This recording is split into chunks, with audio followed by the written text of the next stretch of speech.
Hi, I'm Susie Suff for HCTV. So much has happened this past year in Hawthorne, and if you think you've missed anything, join us now as we take you through a year in review. City News is next. Stay with us. You're watching HCTV 22 City News, your source for news and information on issues, people, arts and entertainment, and sports in the city of Hawthorne. Hi, and welcome to this edition of City News. I'm your new host, Linda Albarisi. After weeks of California's energy crisis, Hawthorne residents continue to live with the fear of skyrocketing power bills and now rolling blackouts. Still, the question is, how did we get to this point? And will there ever be an end to this energy nightmare?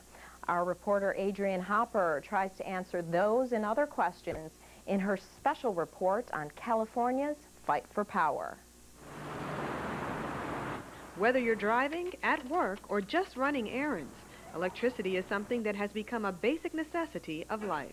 And now it's also a product that's in high demand by privately owned utility companies such as Southern California Edison, that is by the day running out of funds to purchase a supply for millions of customers. In the month of December, 24 hours a day, 7 days a week, our average cost to buy electricity was about 30 cents a kilowatt hour. But we are allowed to only pass that through in rates 6.5 cents. So that's the spread. The miscalculations all began with the passage of the deregulation bill in 1996. This bill was supposed to encourage more competition for the utilities and make electricity cheaper. But instead, it shifted the power, so to speak, to the electricity brokers. Wholesalers are acting in what economists call conscious parallelism. I think they're manipulating the market, clearly. And I think there's pretty good empirical evidence of that. In fact, the Federal Energy Regulatory Commission found that these prices were unjust and unreasonable. Even Governor Davis declared that deregulation was a complete failure in his State of the State address. California's deregulation scheme is a colossal and dangerous failure. It has not lowered consumer prices. It has not increased supply. In fact, it has resulted in skyrocketing prices, price gouging, and an unreliable supply of electricity. In short, an energy nightmare. But should consumers be forced to pay for the short-sightedness of the advocates of deregulation? Edison says yes. Consumers say no. I do believe re-regulation is the right approach to take. But at the end of the day, people who use products and services in our economy pay for them. That's the way the American system works. That's the only place where you can get your electricity. You have no choice. It's either pay or get disconnected. And I think I think it's unjust. And while Southern California Edison continues their fight to undo the financial damages of deregulation, many consumers who originally felt that deregulation would lower their bills are now fearing the worst. My gut feeling on the rising prices of power, I think is absurd. I mean, everything operates on power and electricity. Corey Fields owns a local bakery in Hawthorne and is currently preparing for the big financial hit to his budget. His bill for last month is about $712, but after the rate increase of about 15%, it could shoot up to $819 for this month. For a small business owner like me that has a family and kids to feed, 15% is a lot of money. Now, in order to offset the raised prices of his power bill, he's forced to raise the prices of his products. I have no choice but to raise their rates because the wholesaler is passing the increase on to them. I may in turn have to increase my price to make up for the difference. But in addition to the rate increase, the possibility of blackouts can be just as debilitating for consumers, especially businesses that use a lot of electricity. Possibly eliminating some of your electrical usage could eventually end up in loss of business. We have a lot of lights here, we have a lot of production going on in the back, so we have to obviously be seeing what we're doing. I have a lot of refrigeration in the back. My ovens are gas electric. All our mixers are electric. And not only will residents and small businesses be affected, but larger operations could feel the strain as well. And it's going to have quite a negative impact. We are being told by Edison that our rates will go anywhere up from 35 to 50%. That's quite significant when we're paying approximately $30,000 a month in Edison rates or Edison fees. We're exempt from the rolling blackouts. We also have a generator that goes on to all the critical components of the hospital. So there will be absolutely no safety or comfort concerns for our patients. It's more of a concern for the future of this hospital. But according to Governor Davis, he says he'll do his best to protect the interests of the people. His short and long-term plan is to ask lawmakers to spend $1 billion to stabilize electricity prices. In addition, he wants to restructure the state energy boards and the process of buying wholesale electricity.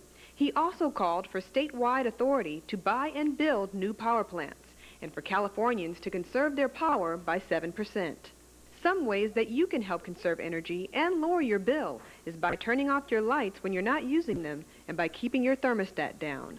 It's a statewide problem with statewide ramifications and a crisis that in time will expose the value of the true power of the state.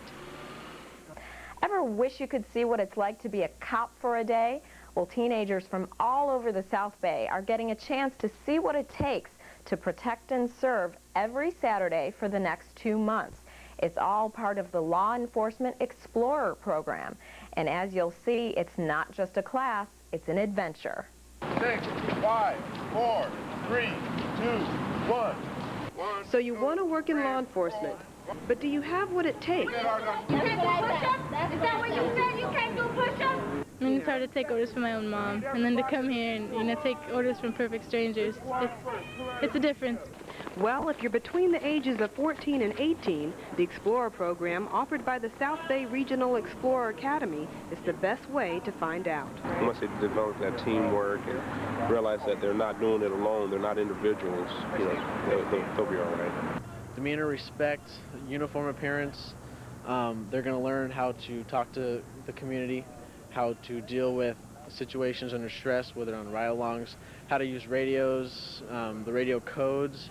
Teenagers from all over the South Bay file in, make an about-face, and are marching forward toward a new destiny in life. I've always wanted to, do something in law enforcement. The police officer is like the best thing you can do in the law, because you could always provide your city and help them, your community. Before entering the Explorer program 6 years ago, Carolina Guzman says she was timid, insecure, and an average student.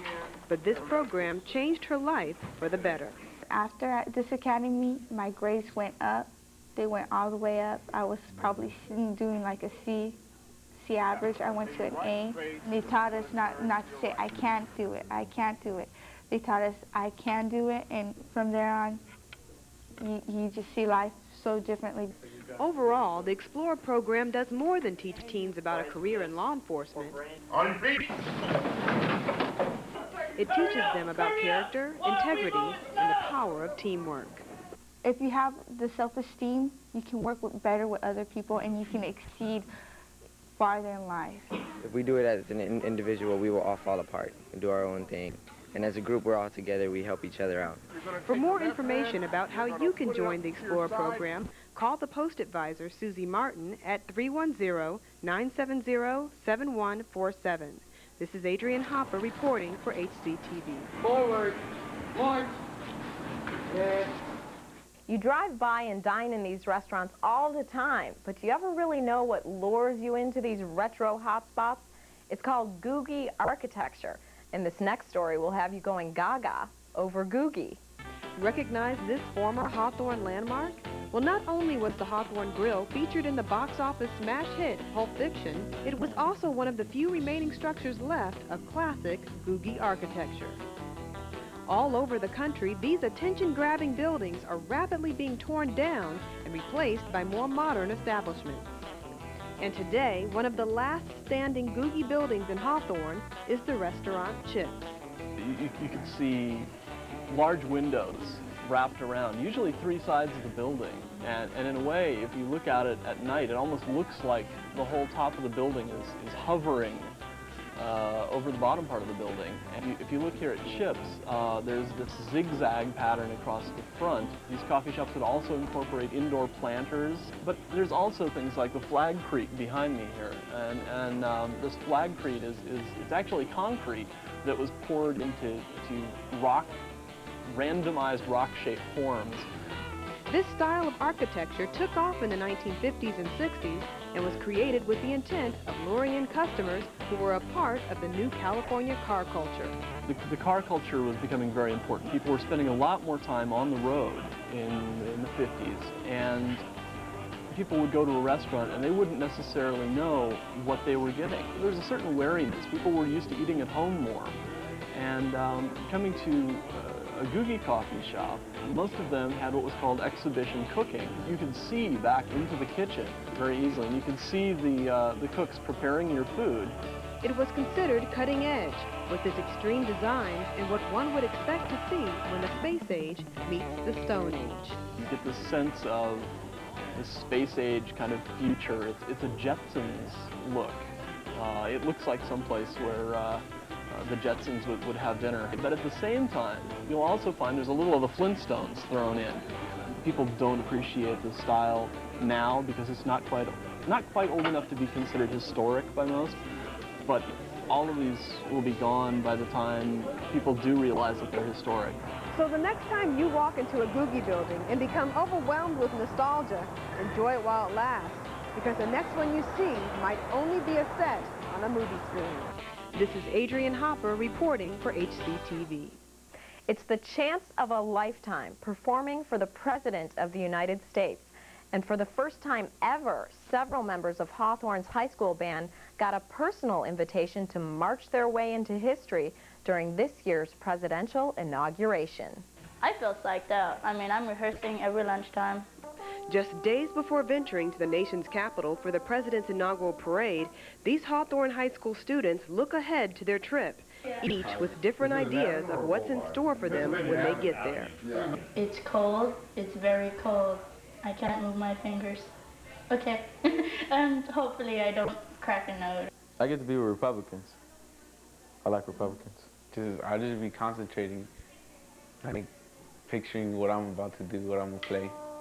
It's an opportunity of a lifetime, but this opportunity isn't just by chance. These small-town musicians are invited to the big city by a very influential person.